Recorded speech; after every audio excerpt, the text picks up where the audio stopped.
renard demanda au petit prince : « Tu vois là-bas, les champs de blé ? Je ne mange pas de pain. Le blé pour moi est inutile. Les champs de blé ne me rappellent rien. Et ça c'est triste. Mais tu as des cheveux couleur d'or. Alors ce sera merveilleux quand tu m'auras apprivoisé. Le blé qui est doré me fera souvenir de toi. Et j'aimerais le bruit du vent dans le blé. S'il te plaît, apprivoise-moi. »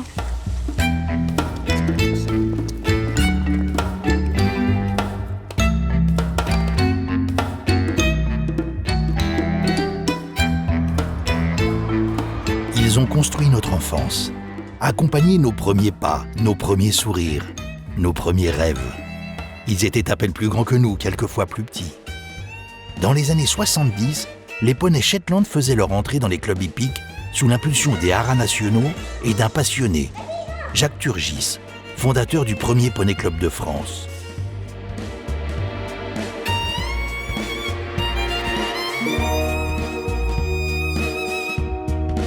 Selon certains chercheurs, leur origine remonterait à l'âge de bronze.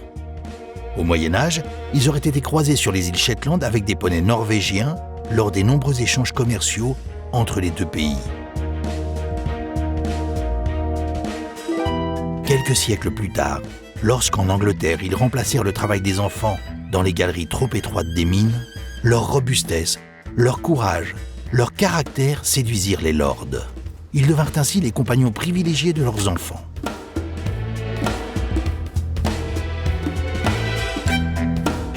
Aujourd'hui, ces petits poneys que l'on nomme communément Shetland de par leur taille, endossent un rôle magnifique, faire grandir nos enfants.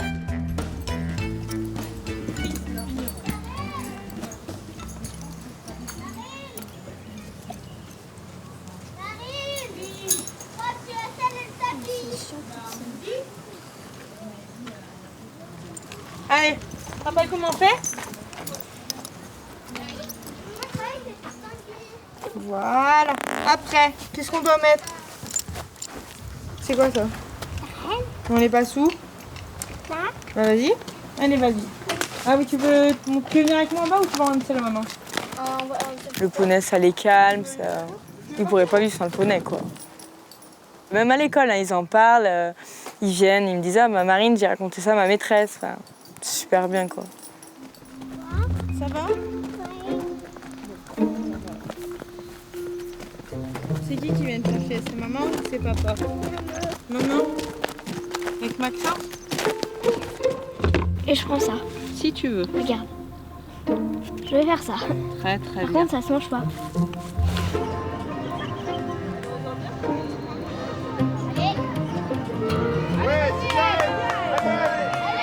Je crée une liaison assez vite parce que je lui parle, je lui donne beaucoup de friandises surtout. Je lui fais plein de caresses, enfin un peu de tout quoi. Et vraiment, je l'aime beaucoup. Voilà.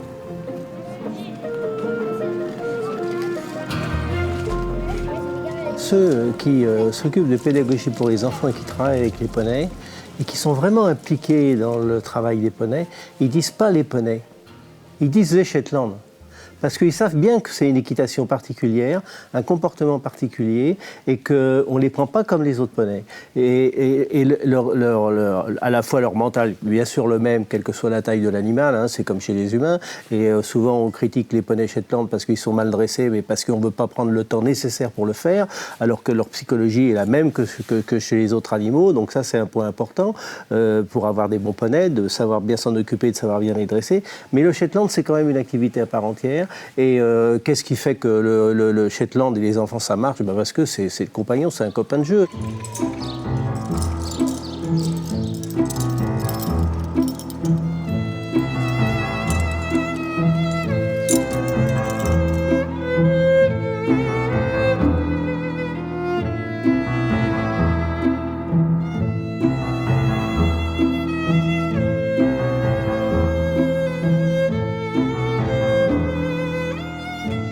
Perdre l'anneau, sinon t'as perdu.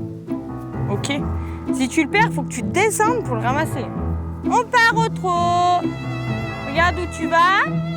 Trotte, trotte, trotte, trotte. Oh, c'est pas grave. Va jusqu'à Maki. Cette fois, tu le loupes pas. Ouais,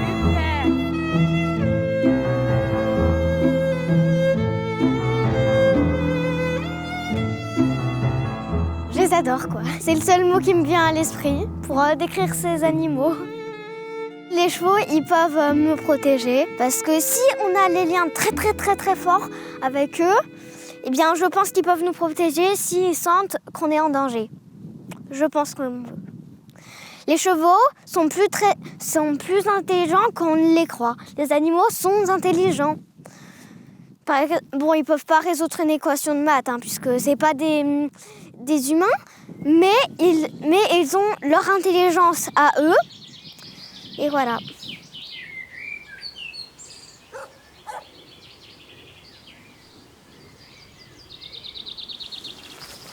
Bonjour Pipo. Bonjour mon loulou. Ça va? Ça va Bobby? Bonjour mon petit père. Oh, il est bien mouchou. Oui, c'est bien mon pépère. Tu veux voir ce qu'on fait, Pipo?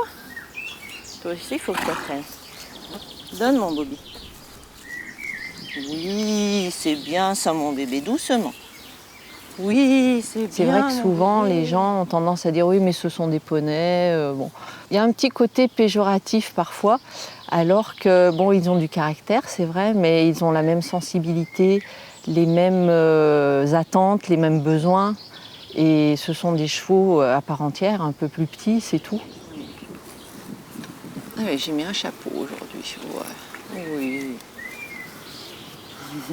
Ils sont intelligents, ils sont joueurs, ils sont curieux, ils sont très curieux. C'est plus difficile de les maintenir dans un enclos. Ils vont chercher à sortir, ils vont chercher la faille.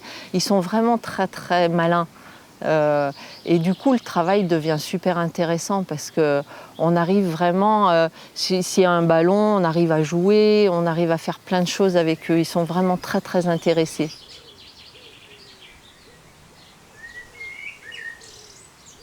D'accord. Très bien, ça. Voilà. Allez, tu repars.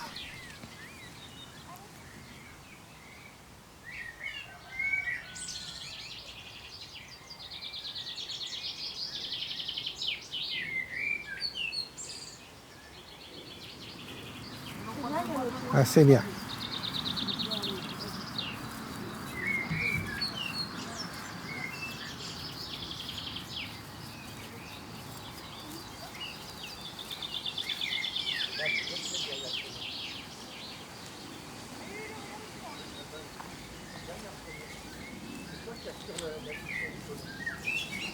Voilà, c'est bien. Voilà, très bien. C'est bien, ça. C'est un compagnon de jeu, je pense.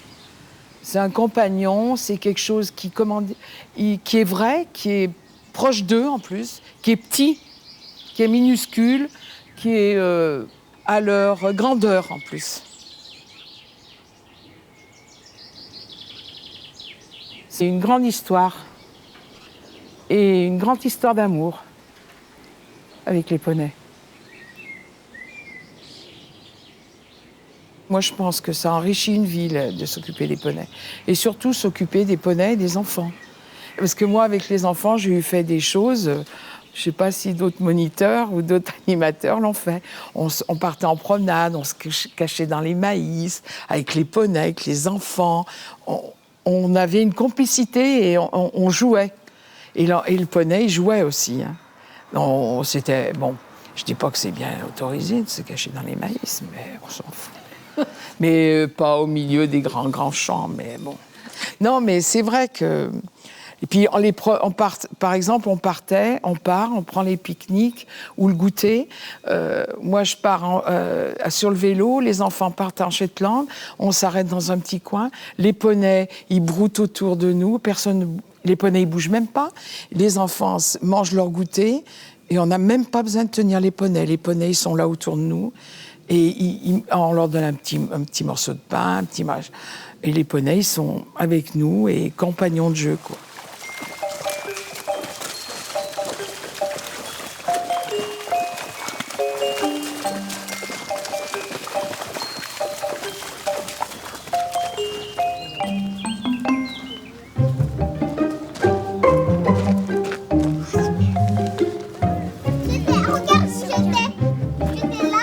Regarde tout ce qu'il y a.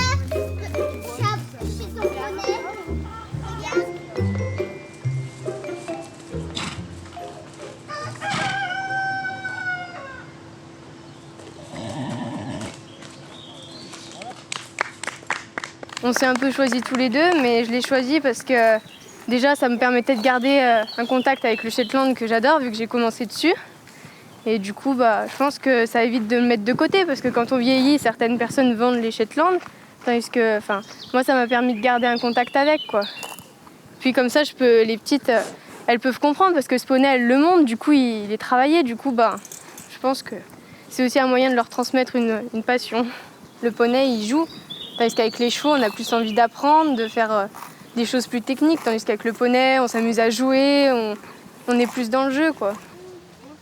Alors, qui c'est qui commence? Moi. Bon, allez. On va faire chacun son tour. Tu te rappelles ce qu'il faut faire, Jess? Tu restes là, Alex, pour le surveiller. On va dire que toi, tu as le droit de te promener, tu es la police. S'il fait une bêtise, tu vas l'arrêter. Ok, ça marche? Donc tu peux te promener par là, mais il ne faut pas le déranger. Jess, on est parti? Allez, donne-lui des coups de pied. Donc là, on fait le slalom. Tu mets ta main vers moi. Ta main. Vers moi, emmène-le. Ouais. Là-bas. De l'autre côté, Jess. Attention, on va partir au trot parce qu'on va prendre l'autoroute. Donne-lui des coups de pied. On peut faire plein de jeux avec eux. C'est super bien. Des fois, les petits, je les mets accrus dessus. Ils s'éclatent. Les poneys, c'est toujours plus agréable. Ils ont plus le contact avec les petits qu'avec les grands, quand même, les enfants. C'est super bien, quoi. Ils sont là, à toujours vouloir monter dessus, les caresser, leur faire des bisous. Alors, on a dit, Jessie, il doit prendre quoi? Cure-pied. Cure-pied. C'est lequel, le cure-pied? Le bleu. Ça? Non, ça. Ça? Oui. Ah, ok, je sais pas. Faut que tu ailles faire le tour de ton rond-point. D'accord. Tiens, mon Jess. Surveille-le, t'es la police, toi. Hein. L'objectif chez un enfant, c'est pas d'apprendre à bien monter à cheval, c'est d'être à l'aise. C'est d'être dans son univers. C'est d'être en connivence avec l'animal, avec son compagnon, avec le poney. Le bien monter, c'est une image de l'adulte qui vient après, mais à cet âge-là, c'est pas la démarche première. La démarche première, c'est que, quelle que soit la position, il faut que l'enfant soit à l'aise. Il faut qu'il soit en harmonie, en connivence avec son poney, qu'il soit pas brutal, qu'il soit ferme, qu'il sache s'imposer sans excessivité, etc. Donc, le poney, ça met tout ça à l'aise. D'ailleurs, dans les cavaliers d'aujourd'hui, il y a un exemple. Pénélope Le Prévost, elle a commencé sur les Shetland. Hein. Voilà. Et puis, ce qu'on peut dire en plus, c'est que ça donne la niaque. C'est-à-dire que quand on est dessus et qu'on commence à travailler, on n'est pas en train de se gratter les mains sous la crinière, mais on est en train de voir là où on veut aller et ce qu'on veut faire. Donc, ça donne du tempérament.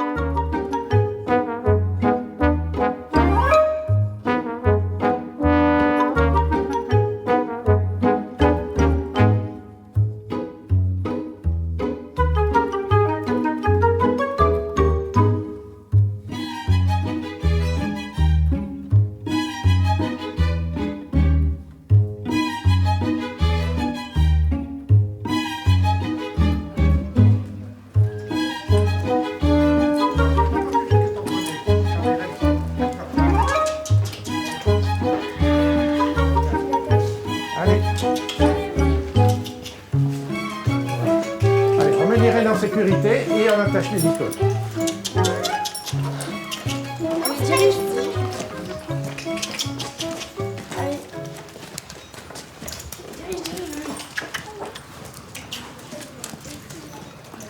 Allez, les grandes, vous leur aidez à mettre les rênes en sécurité, parce que la petite, elle ne doit pas savoir faire. Non, regarde, prends-la là. Allez, vas-y, pousse-la. C'est là. Voilà, très bien. Ça ou pas? Reste là, Lulu. Maintenant, on défait les longues graines. Regarde, comme ça, tu pousses et après ça s'enlève. On fait pareil de l'autre côté? Vas-y, défais-le. Les grands cavaliers, ils s'occupent des petits. Ils les aident à sceller parce qu'on a beau leur apprendre, ils oublient. Ils ont oublié comment on mettait la sangle, comment on mettait bien le tapis en place. Donc les grands sont là. Donc ils les secondent. Et je trouve que c'est super important. Parce qu'en plus, ils sont jeunes, ils sont encore ils sont insouciants encore, même les ados. Un peu comme eux, ils ont la joie de vivre, comme les tout-petits. Je trouve que c'est super important. Donc c'est déjà une éducation aussi, le poney. on s'occupe de son poney, on prend les brosses, on le nettoie, on lui parle. Et après, quand on a fini le poney, on le met au pré, on lui donne à boire, bon, tout ça, on lui donne à manger. Et après, qu'est-ce qu'on fait? On nettoie aussi où le poney était, on enlève les poils, on les ramasse. Donc ça, déjà, avec le Shetland et tout ça, on apprend l'éducation déjà. Quand on s'occupe d'un animal, on doit s'occuper du reste aussi.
Il faut qu'on résiste en permanence parce que, bien sûr, la tendance naturelle, c'est la championnite et c'est l'ego de l'individu.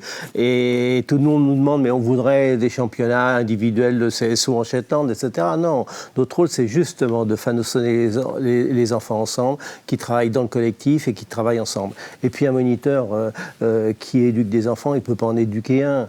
Il est forcément obligé de s'attacher à développer un groupe.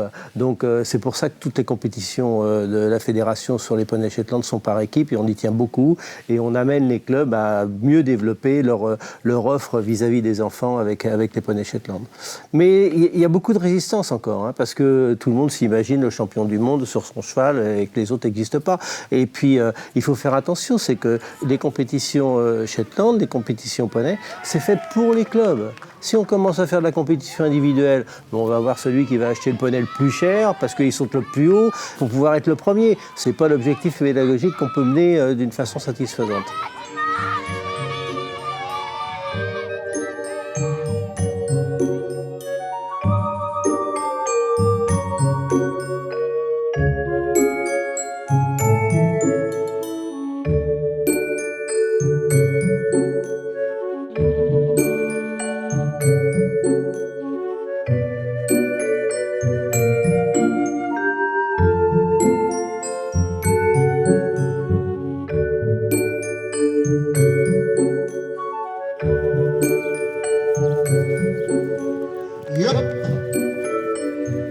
Et sous applaudissements, mes publics, elle se dirige vers la ligne d'arrivée. Un tonnerre d'applaudissements pour Emma, à qui nous allons remettre un petit diplôme. Et on va continuer. S'il est vrai que le Shetland est un cheval miniature, l'enfant, lui, n'est pas un adulte miniature. Le grand boom des années 80 du Poney Club de France, il est né de là. Il est lié au fait qu'on ait placé l'enfant au centre de nos préoccupations et non pas la technique équestre. Donc ça a été de faire en sorte que nos enseignants s'intéressent à la connaissance de l'enfant. Alors connaissance par catégorie d'âge, chaque catégorie d'âge jusqu'aux ados, et puis connaissance aussi sur le plan physiologique, psychomoteur, sur le plan psychologique, sur le plan relationnel, intellectuel. On fait des grosses caresses au poney. Voilà, t'as le droit de la regarder, Miel Pop, super. Voilà, et on fait connaissance avec son poney, on les caresse de partout, de partout. Très bien. Voilà. Et tu as même le droit, regarde Thiago, tu peux mettre tes mains devant les naseaux de Calypso. Viens voir, regarde. Viens me voir. Mets les mains comme ça. Waouh, c'est tout chaud. Voilà. Et tu as le droit de la caresser. Très fort, Calypso. Super. Les loulous, maintenant, on va écouter ce qui se passe dans le ventre du poney. Alors, vous allez mettre votre oreille. Super. Alors, on ferme les yeux, Léna. Et on fait tout le tour du poney avec la main tout doucement et on ferme les yeux. Allez, on ferme les yeux. Oui, Léna, bravo. Le poney va permettre aux enfants de découvrir leur corps. Nous, on ne fait pas forcément tenir les rênes tout de suite. On va, à travers le poney, aider l'enfant déjà à découvrir un petit peu son équilibre. Et puis avec les chansons à gestes, ça permet à l'enfant de découvrir son corps, ses mains, son ventre, et puis de se situer un petit peu dans l'espace et de se situer un petit peu par rapport à cet animal. Ça permet aussi de découvrir plein de nouveaux mots, nouveaux sons, nouvelles sensations. Vraiment naturellement, le poney va apporter ça à l'enfant. Attention, on se penche en avant. Allez, en avant, Blanche, c'est bien. Continue en avant, en avant, en avant. Voilà, très bien. Attention. Et on met les mains en l'air. Allez, les mains en l'air, les mains en l'air. Voilà. Hop là. Le travail en musique, ça permet vraiment d'agir sans forcément être toujours avec un discours. Et la musique, en fait, permet aux enfants de réveiller des émotions et des sensations en eux que des fois, on n'arrive pas à transmettre à partir des mots. Et la musique agit toute seule et sur les poneys. Soit elle va relaxer, soit elle va dynamiser, et sur les enfants également. Super. Attention, on écoute la musique. Qu'est-ce qu'on fait danser après ? Allez, on fait danser les bras. Là, on fait comme les oiseaux, comme si on voulait s'envoler avec les poneys, et on fait danser les bras. Voilà, super. Les bras, les mains. Allez, montrez-moi vos mains. Oui, montre-moi, Blanche, tes mains. Oui, très bien, Blanche. Et les doigts. Waouh, bravo. Très bien. Alors attention, on fait le gros ventre de l'ours là. Montrez-moi votre ventre. Oui, et on s'arrête. Très bien. Alors on souffle très fort. Ouais, et on va remercier les poneys parce qu'ils ont été super gentils. Alors on les caresse très fort. Et on a même le droit de s'allonger sur le poney. On s'allonge et on leur fait un énorme câlin au poney. Allez, on fait un câlin très fort au poney. Nous, ce qui est important dans les séances, c'est que c'est vraiment comme si c'était son poney. On fait attention qu'on prenne le temps de caresser les poneys. Pourquoi ? Parce que c'est vraiment important qu'il y ait un lien affectif qui se crée avec le poney.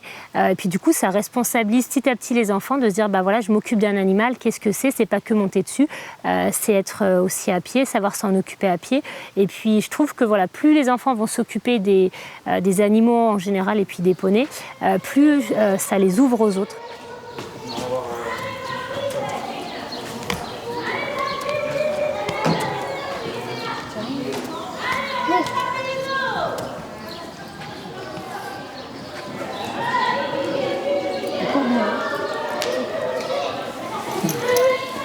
Par rapport à ma fille qui a quelques soucis de santé, c'est sûr que ça l'apaise, ça lui donne confiance en elle, ça c'est important. Au début, elle appréhendait beaucoup de l'approche des chevaux et je me suis dit un jour, on va la faire monter, on va voir ce que ça donne, on verra bien. Et là, ça a été le déclic, elle était dessus comme un poisson dans l'eau. Elle a pris les rênes et c'était parti. Et c'est comme ça du coup qu'on l'a mis au cheval. Donc ça permet de compléter aussi le suivi qu'elle a dans un centre spécialisé. Donc c'est chouette.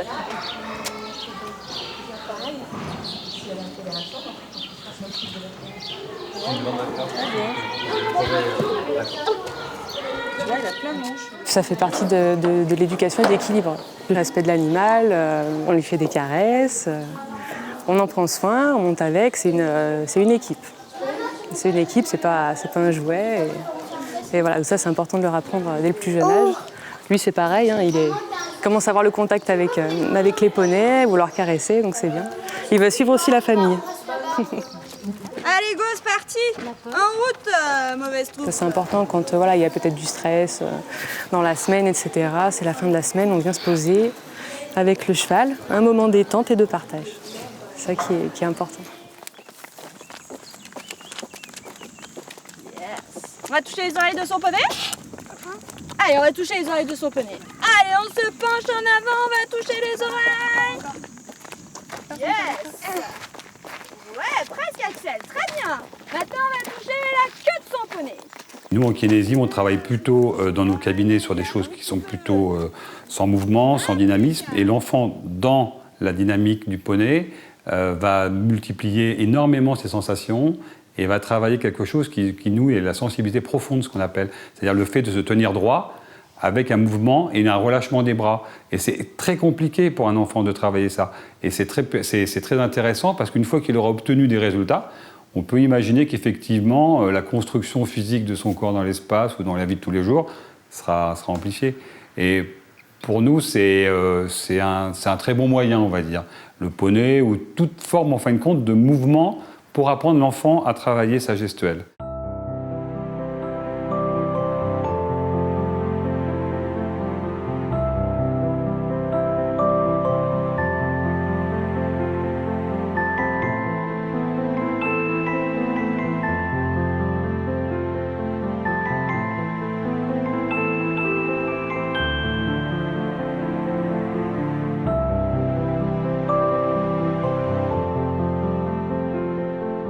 Ils ressentent toutes nos émotions, ça c'est une évidence, moi je le vois dans mon travail tout le temps, puisqu'ils sont très différents d'une personne à l'autre. Un même poney excité, qui ne veut pas travailler, peut dans les 5 minutes qui suivent avec un autre enfant, une autre personne, être très calme.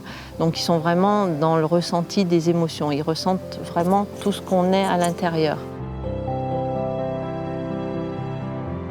Nous, on ne sait pas parler avec notre corps. On a perdu l'habitude, tout passe par la parole. Un peu par le regard, beaucoup aussi, mais beaucoup la parole. Les chevaux, eux, les poneys ne parlent pas. Mais par contre, ils observent. Ils savent toujours où on est, ce qu'on fait. Chaque mouvement est important. Et la façon de se tenir, si on se tient droit, si on arrive complètement dépité, ils ont tout de suite analysé. Ils font une photo de nous dès qu'on arrive et ils savent quel est notre but. Et il y a sûrement aussi de la télépathie, puisqu'il y a des gens qui font de la communication animale. J'en ai rencontré et j'ai eu la preuve évidente que voilà, on transmet nos pensées et ils savent lire en nous. Et je pense qu'on n'est même pas au quart de ce qu'on ne soupçonne pas leur possibilité. C'est énorme. Ils ont beaucoup à nous apprendre.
Ces parcours-là mettent en évidence autant l'éducation cavalier, c'est-à-dire ce qu'on apprend dans nos écoles d'équitation aux élèves, à être vigilants, à respecter, à faire attention, etc. Et avoir des bonnes pratiques à pied avant de les avoir à cheval. Et puis aussi d'avoir des chevaux qui sont respectueux, sages, obéissants et qui en même temps peuvent être tout à fait performants en concours. Donc les deux, enfin pour moi les deux sont indissociables, quoi. Je veux dire, le dressage et l'éducation du cheval, c'est deux choses qui vont de pair. Et de temps en temps, on a tendance à privilégier la performance sportive et des fois on a des chevaux qui sont difficilement maniables, qui sont pas dans le respect, etc. C'est-à-dire que le cheval doit respecter son cavalier et le cavalier doit respecter son cheval. On a beau avoir 2 ans et demi, 3 ans, 4 ans, enfin quand on fait des babies dans nos clubs, etc. La priorité, c'est qu'un Shetland, c'est un animal, et un animal, ça se respecte. Donc il faut apprendre à parler poney, à parler cheval, à comprendre son langage, à comprendre son mode de fonctionnement. Et puis, effectivement, on n'agit pas avec un chien comme on agit avec un poney. Et là, l'enfant, dès son plus jeune âge, doit apprendre à manipuler son poney dans le respect. Quand je dis poney cheval, pour moi, il n'y a pas de différence. Je veux dire, l'équitation, qu'on la fasse à Shetland, ou qu'on la fasse sur des grands chevaux, qui soient des chevaux de sport, ou chevaux de loisirs, ou chevaux loisirs sportifs, ou etc. La manipulation des chevaux, l'utilisation des chevaux est la même. Blanche, viens me voir. On va laisser le cerceau pour tout à l'heure. Hop. Et là, qu'est-ce qu'ils font comme allure? Ils sont au galop, ils galopent les poneys. Ils galopent dans le manège, les poneys.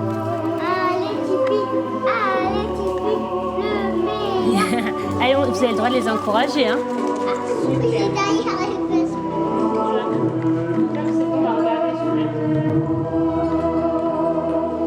Alors maintenant, vous voyez, Johanna, elle a arrêté de les faire galoper. On va regarder qu'est-ce qu'ils font, les poneys. Au début des séances, on lâche les poneys ou les chevaux. Déjà, c'est l'intérêt, ça va être de défouler un petit peu la cavalerie. Nous, on a la chance d'avoir des poneys qui vivent en troupeau, donc qui se connaissent quand même assez bien. Mais ça permet quand même, voilà, sur des fois, certains, s'il y a un nouveau poney qui arrive, de faire connaissance avant de monter dessus, avant que les enfants soient en contact. Et puis, je trouve que c'est important aussi qu'on remette l'animal au centre, en effet, de la séance. Et puis qu'on prenne le temps en tant que jeune cavalier ou même un peu pour les séances, même pour les plus grands, d'observer le comportement des animaux, comment ils se parlent entre eux, voilà, s'ils baissent les oreilles, qu'est-ce que ça veut dire, quand ils s'appellent, quand ils grattent, enfin voilà. Que l'enfant arrive aussi à reconnaître les signes qu'envoie le poney quand il est à pied, ce qui permet après dans sa vie de cavalier d'être plus autonome et puis d'avoir un lien un peu privilégié avec l'animal. Et on tape des pieds très fort. Et attention, 1, 2, 3, statue. On s'arrête. Allez, on caresse les poneys, comme ils vous ont écouté, on les caresse et on les remercie. C'est très difficile d'avoir des bons enseignants, des bons moniteurs qui savent bien travailler avec les poneys. Et comme je dis régulièrement, quand dans un club, le Shetland va, tout va. Quand on sait appliquer une pédagogie avec le poney Shetland et les enfants, on sait le faire chez les ados, on sait le faire chez les adultes, alors que l'inverse est rarement vrai. Tiens, alors, je t'explique. On fait ensemble. Donne. Viens. Inverse, avance. Comme ça. Tu la mouilles comme ça.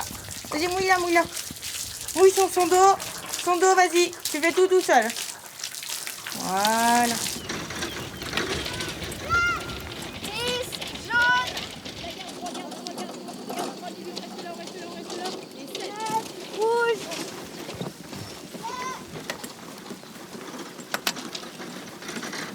Et maintenant, tu enchaînes le tour. Les tout petits vont l'enchaîner au trot. Allez, remuez-vous un petit peu, ça manque un peu d'impulsion. Les tout petits vont enchaîner le bazar au trot.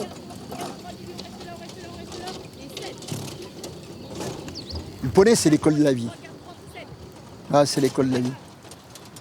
L'enfant, il grandit à travers le jeu. Le jeu pour l'enfant, le jeu, c'est sérieux. C'est ce que souvent l'adulte ne comprend pas. Pour un enfant, le jeu, c'est quelque chose de sérieux. Et c'est au travers des jeux qu'il va grandir.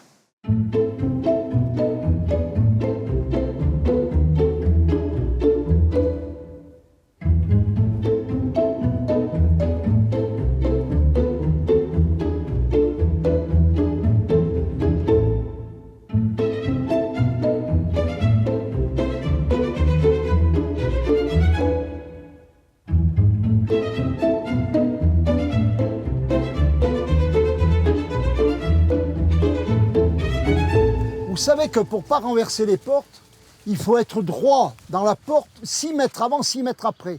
Alors regardez bien, je me mets là, regardez bien. 1, 2, 3. Pour moi, la pédagogie, je dis souvent, il y en a 2. La bonne et la mauvaise. Voilà. La bonne, c'est celle qui est adaptée, et la mauvaise, c'est celle qui ne l'est pas. Tout le monde a 10 sur 10.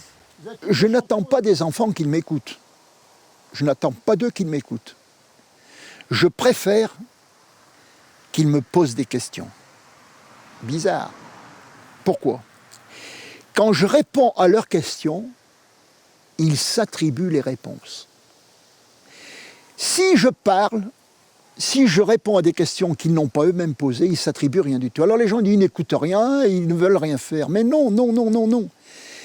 Si on ne les amène pas à poser leurs propres questions, ils ne vont s'attribuer que les réponses qui correspondent à leurs propres questions. Et là, les enfants vont devenir acteurs de leur propre formation. Ah mais moi je ne veux pas faire le cours, vas-y Alban, passe devant. Le 3, explication. Le 3, il faut bien monter au-dessus de la quille numéro 9. Ça, c'est une quille, c'est un parcours éducatif, donc elle était là exprès. Il aurait fallu monter jusque-là pour être bon dans la 3. Voilà, elle l'a dit. C'est-à-dire qu'on a une trace qui est bonne, c'est celle-là qu'on devine là. Oui, prends-la avec toi. Recule dans la porte et ressort à 6. 1, 2, 3, 4, 5, 6. Voilà, on est là. Et là, on y va. Regarde, où elle est la 4? Montre la 4. Et elle est comment, la couleur? Jaune. Crie bien fort. Jaune. Ouais, jaune, on y va.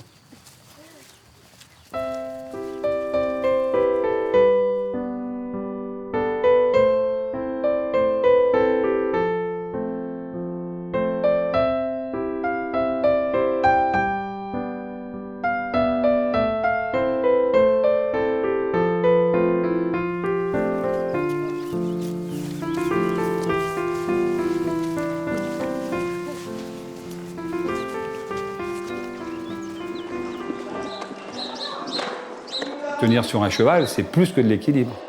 L'éducation posturale, c'est se tenir équilibré, sans tension, mais en se tenant avec un ressenti très profond. Que l'enfant peut à la limite être très bien sur un poney, et puis le mettre dans une autre situation où il sera en échec parce qu'il n'y aura pas cet affect avec le poney. Si vous le mettez sur un trampoline, peut-être que ça ne rendra rien. Alors qu'également, il faudra quand même avoir un certain équilibre. Mais on parlera d'équilibre sur un trampoline, et on parlera de sensibilité profonde, de sens kinesthésique sur un poney. Vas-y Audrina, elle a raté, allez, fonce.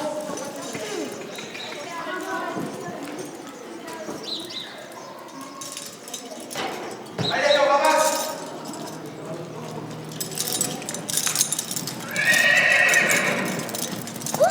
C'est un sport qui allie le sport d'équipe avec un ballon et le jeu avec le poney. Et du coup, ça les oblige à pouvoir diriger leurs chevaux, enfin leurs poneys, du coup, tout en ayant une grande mobilité eux-mêmes dessus, de pouvoir faire des passes, de pouvoir ramasser. Du coup, c'est quelque chose qui leur apprend vraiment la motricité et à être autonome dans leur façon de monter à cheval. Ça demande d'être attentif à son poney, mais attentif également aux autres, attentif à l'environnement et attentif à la balle. Quand il y a un défense, moi je suis le défenseur là, au lieu d'aller toutes les deux du même côté, essayez de jouer. Fais-lui une passe, toi t'avances et vous avez chacune d'un côté de moi et tu refais la passe. D'accord? Là, si vous restez tout le temps collés l'une à l'autre, mais ça marche pour l'autre équipe aussi, vous restez tout le temps collés l'une à l'autre. Pour les enfants, c'est extrêmement ludique. Ça les oblige à être indépendants par rapport à leur poney, de pouvoir lâcher les rênes pour faire des passes, les attraper. Et ça crée énormément un lien entre eux déjà. Donc vu que c'est un sport d'équipe, ça les soude entre eux, entre enfants. Mais ça les soude également avec leur poney parce qu'ils forment vraiment un couple. Ils les montent toutes les semaines, ils s'en occupent toutes les semaines, ils progressent avec eux. Si on demande à chacun d'entre eux quel est le meilleur Shetland pour eux de l'équipe, ce sera forcément le leur, parce que c'est la force d'un duo, c'est 80% du jeu. Du coup, il y a un vrai rapport entre l'enfant et le Shetland.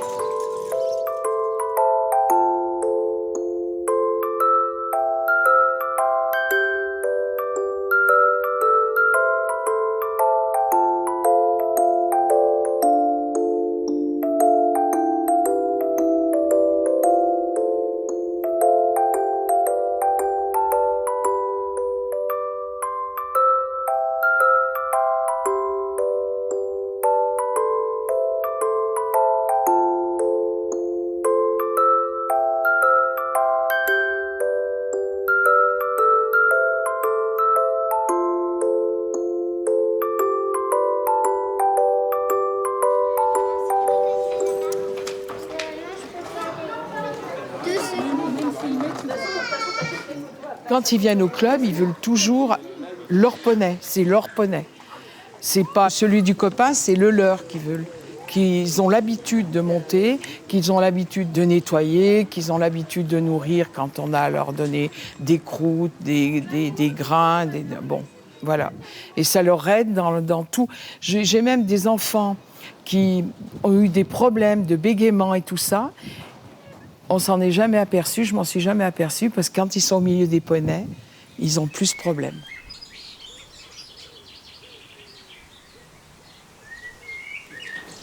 Regarde, mets-moi la main. On va se frayer un chemin au milieu de ces polissons qui ne nous laissent pas passer. Voilà. Le pipeau. Est-ce que tu t'en souviens? Ouais. Bobby. Quand elle est dans un lieu qu'elle connaît, il n'y a pas de problème. Il faut qu'elle mémorise les obstacles, les choses comme ça, parce qu'au niveau du relief, elle ne le voit pas, ou très mal. Donc s'il y a des marches, elle peut tomber. Elle est atteinte d'albinisme, donc ça comprend sa peau et ses yeux. Donc il faut qu'elle se protège du soleil, elle peut sortir, mais il faut qu'elle ait de la crème ou des chapeaux, des choses comme ça. Sinon, après, il y a des risques de cancer de la peau pour le futur. Au niveau de la vision, en fait, l'albinisme, c'est un manque de mélanine. Elle n'en fabrique pas ou peu, donc elle a avec les lunettes 2/10 corrigées. Donc c'est pas trop mal parce qu'il y en a qui ont 1/20. Elle compense, elle se débrouille, elle est pleine de vie. Ce matin, je lui ai dit, c'est annulé, on vient pas. Oh non, c'est pas vrai, menteur. Donc elle savait que je la faisais, mais non, elle est très... 6h30, elle s'est levée pour venir. Elle avait peut-être peur d'être en retard, donc... Mais non, l'impatience, c'est de la joie pour elle. Bonjour, fais connaissance avec lui, regarde. Bonjour. Tu sais les chevaux, regarde, tu souffles.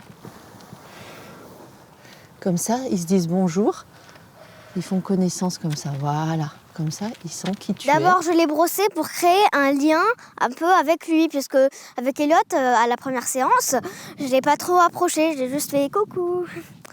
Et donc, voilà. Et j'ai créé un lien un peu plus fort en le brossant avec la brosse. Que veux-tu ? D'abord, je vais commencer par la brosse. Tu commences par la brosse, si tu veux. D'abord, je lui montre. Tu t'en souviens super bien, c'est très bien, Ambre. Voilà. Tu lui fais sentir, voilà, tu lui préviens de ce que tu vas faire. Moi, je le tiens. Je te brosse, c'est rien d'autre. Oui. C'est très bien, Ambre, parce que tu vois, il est super calme tu avec toi. Tu m'as déjà vu, hein ? Eh oui. Il m'a déjà vu, il se souvient.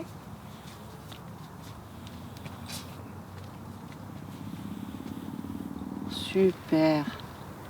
Mais tu te débrouilles super bien. Et comment on fait déjà pour passer derrière ? Alors tu le préviens, donc tu poses une main sur son postérieur. Oui. Allez. Tu le préviens, je passe. Je passe derrière. Voilà. Et tu passes tranquillement. Voilà. Moi, j'ai découvert ça un peu par hasard avec quelqu'un qui m'avait demandé un coup de main pour faire monter des personnes en situation de handicap à cheval, ce qui me paraissait très étonnant au départ. Et ce sont des animaux tellement généreux, tellement volontaires que j'ai été stupéfaite de ce qu'ils pouvaient accomplir. En fait, ils s'adaptent vraiment aux personnes, à ce que l'on est, à ce que l'on ressent. Et les poneys, comme les chevaux, sont transformés quand c'est le moment d'aider les gens. C'est assez incroyable. Regarde loin, regarde loin. Où est-ce que tu regardes ? Oui, super, c'est très bien. Pas par terre, loin devant. Loin devant. Très bien. Maintenant, à l'intérieur. À l'intérieur, c'est là. Oui. Et puis... L'extérieur, de dos. Oui. Il fait des choses, il monte à cru. Ils font qu'un, quoi. J'ai l'impression avec le cheval. Et puis bon, Muriel lui apprend justement à regarder plus loin parce que c'est vrai, les autistes, ils sont quand même une vision plus. Ils n'osent pas regarder, donc là, son ouverture visuelle, elle est plus grande. Il sait qu'il peut faire des choses, il apprend, il est plus sûr de lui. Et il n'est pas dans les peurs, Yvan, mais il a besoin d'exister. Et par le cheval, j'ai l'impression qu'il existe. Allez, fais-le tourner. On fait tourner comme ça. Oui. Donc à côté comme ça. Oui, très très bien. Tu pas tourner à côté. Voilà. Il faut avoir les mains, tu le vois. Allez. Et tu le fais revenir au point de départ. Départ là-bas. C'est ça ? Et demande-lui de s'arrêter. Comme ça.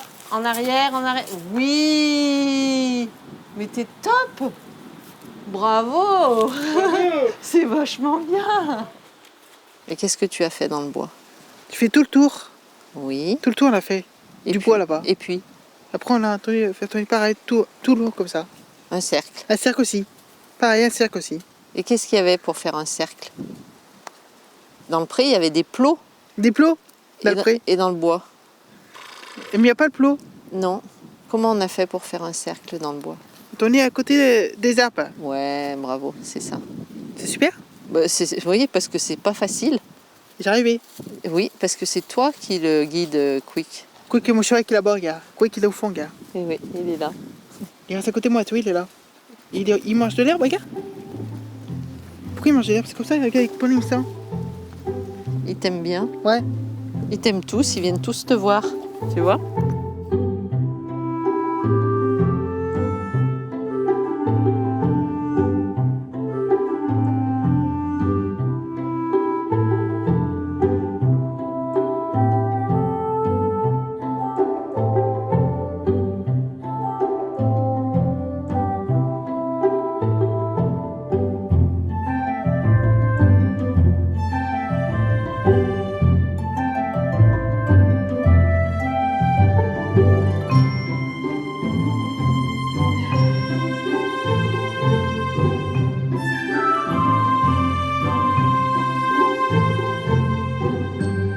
que signifie apprivoiser? C'est une chose trop oubliée, dit le renard. Ça signifie créer des liens. Créer des liens? Bien sûr, dit le renard. Tu n'es encore pour moi qu'un petit garçon tout semblable à 100 000 petits garçons. Et je n'ai pas besoin de toi, et tu n'as pas besoin de moi non plus. Je ne suis pour toi qu'un renard semblable à 100 000 renards. Mais si tu m'apprivoises, nous aurons besoin l'un de l'autre. Tu seras pour moi unique au monde, et je serai pour toi unique au monde. Je commence à comprendre, dit le petit prince. Il y a une fleur, je crois qu'elle m'a apprivoisée.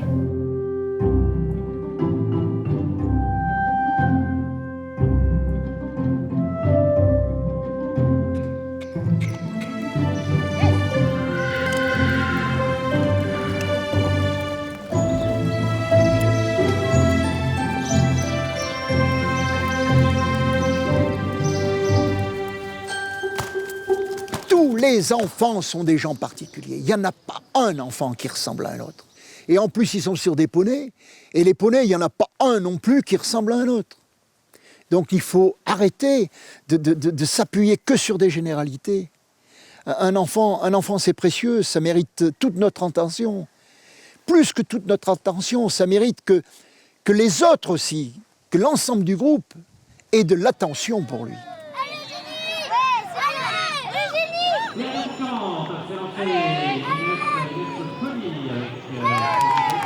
L'enfant entre 5 et 12 ans, c'est là où il est le plus facile à marquer pour la vie et que les souvenirs, et c'est un des succès de la mode, les souvenirs qu'on a à cet âge-là, on les garde pour toute la vie. Les goûts qu'on a pris à cet âge-là, en général, on les garde et ensuite on essaye de les transmettre. Mais c'est vrai sur tous les niveaux. Hein. Il ne faut jamais oublier, et dans le monde du sport, pas simplement dans l'équitation, dans le monde du sport, on oublie souvent, on est d'abord des éducateurs. On est là pour faire grandir les individus, pour faire grandir leur environnement et la façon dont ils vivent avec leur environnement. Le sport, c'est l'étape d'après. C'est-à-dire que quand on est à l'aise, quand on est éduqué à une activité, quand on a découvert les rouages de l'équitation pour ce qui nous concerne, ensuite on peut essayer de dire tiens, je vais être plus performant. Et le cheval, il a ça de mieux dans la performance que beaucoup d'autres sports, c'est qu'avant d'être performant par rapport aux autres, eh bien on essaye d'être performant avec son cheval et avec ce qu'il sait faire pour que le coup d'après on fasse mieux et le coup d'après on fasse encore mieux. Et c'est ainsi de suite qu'on devient performant par rapport aux autres. Et sur la piste, l'équipe numéro 12, les Elodie Somme, avec Alexia. Bonjour Alexia, Romane. Bonjour Romane. Mathieu. Bonjour Mathieu. Et nous laissons partir Alexia. Alexia est accompagnée de Mickey. La réussite de la compétition, c'est la réussite des cavaliers. Regardez même les cavaliers amateurs. Ils sont contents quand ils ont fait un sans faute. Quand ils ont gagné, alors là, ils sont bien sûr, ils ont gagné, ils sont contents, ils sont meilleurs que leurs copains, etc. du jour. Mais ils sont quand même d'abord contents parce que leur cheval a mieux travaillé, mieux sauté, mieux performé que la dernière fois. Et ça, il n'y a pas beaucoup de sports qui le permettent. Hein, parce qu'en général, tous les sports, c'est un sport d'individu par rapport aux autres individus. Alors que là, c'est un individu avec son compagnon, avec son cheval, pour essayer de faire mieux que la dernière fois. Et ensuite, éventuellement, de faire mieux que les autres. Et nous allons laisser partir Romane. Romane est accompagnée de Koutousov.